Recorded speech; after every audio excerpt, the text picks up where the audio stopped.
So you're thinking about homeschooling and you are overwhelmed with the amount of curricula out there.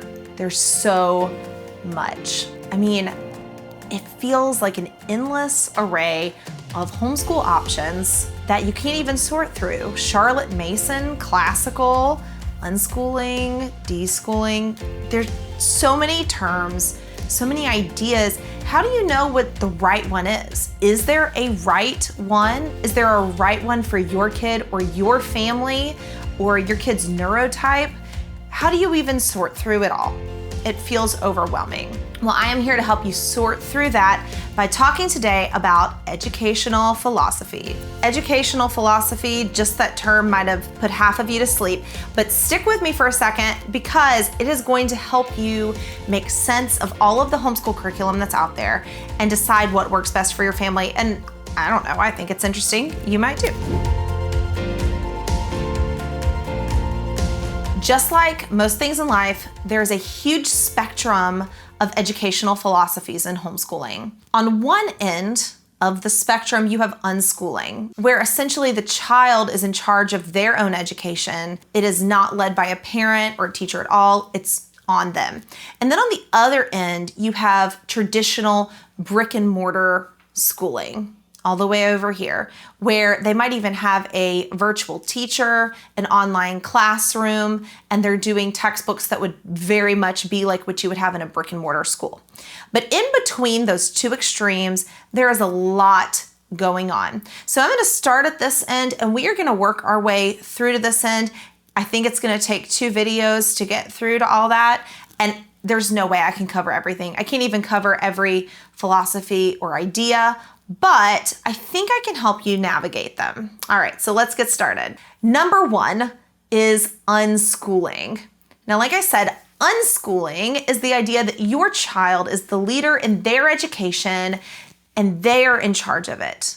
They pursue the things that interest them, they learn, it is all on them. A lot of people do unschool for everything, but I think you'll find more families who might use unschooling in only a couple subject areas.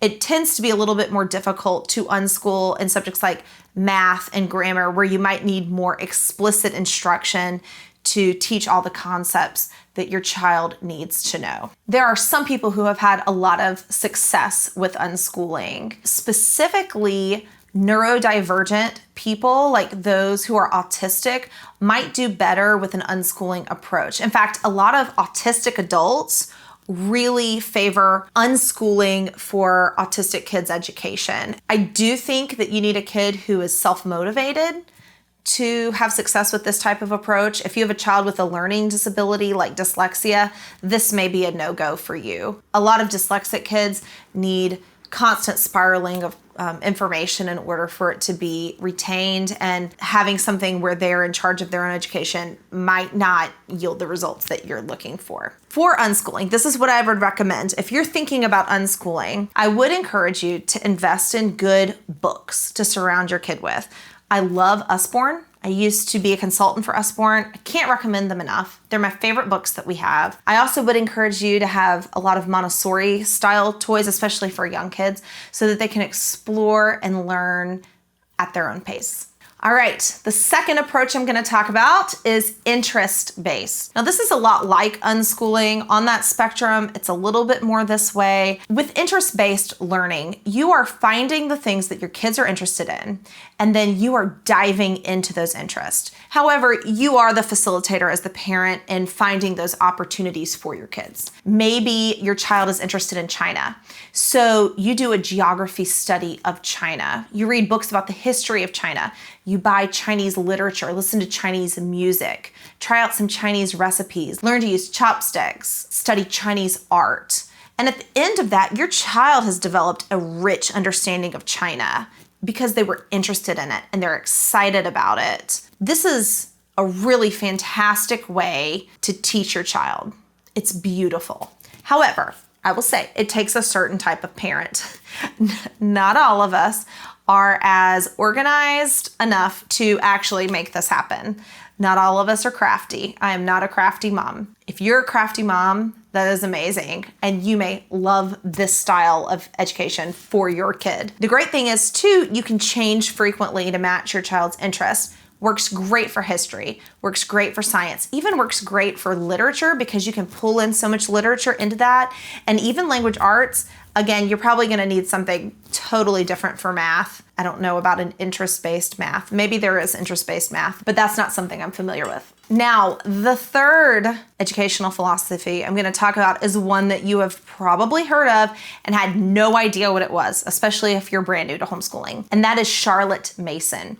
Charlotte Mason is a very hot educational philosophy right now that lots of people are talking about, lots of people are using, or lots of curriculum pulls from a little bit. They might not be completely a Charlotte Mason curriculum, but they use it a little bit. What is Charlotte Mason, or rather, who was Charlotte Mason? Charlotte Mason was an educator and an educational philosopher in the 1800s. Miss Mason wrote a bunch of books about how the best way to educate children is. Her idea was that you don't just educate the child's mind, you educate the whole child. You work on feeding their soul, and you lay out a gentle feast of beautiful ideas before them. You engage them in nature studies, lots of arts, crafts, handicrafts, cooking, all sorts of different things, not just engaging their mind. And in the course of educating the whole child, you educate their mind as well. Again, this has been around for a long time. I honestly had never heard of it before until probably 5 or 6 years ago when it became a more popular curriculum style. There are some 100% Charlotte Mason curriculums. There are also some that just use certain aspects. Again, each child is different, and I don't think Charlotte Mason is a one-size-fits-all approach. I think it works great for a lot of kids, but it probably won't work great for everyone. I don't think my boys would have done particularly well with a Charlotte Mason approach. They just would rather like read a textbook than, make handicrafts. But a lot of people have a lot of success with the Charlotte Mason style curriculum. These are the first 3 educational philosophies I'm going to talk about today in this video. There's going to be a part 2 to this video where I talk about several more that are moving towards a more traditional style education. Please comment below and let me know which educational philosophies are the most interesting to you. I am planning on doing longer videos about each of these different philosophies with more curriculum recommendations specific to that philosophy. Also, if you have any specific curriculum questions, I have quite a good bit, and I can do reviews of individual curriculum. All right, thank you so much for watching.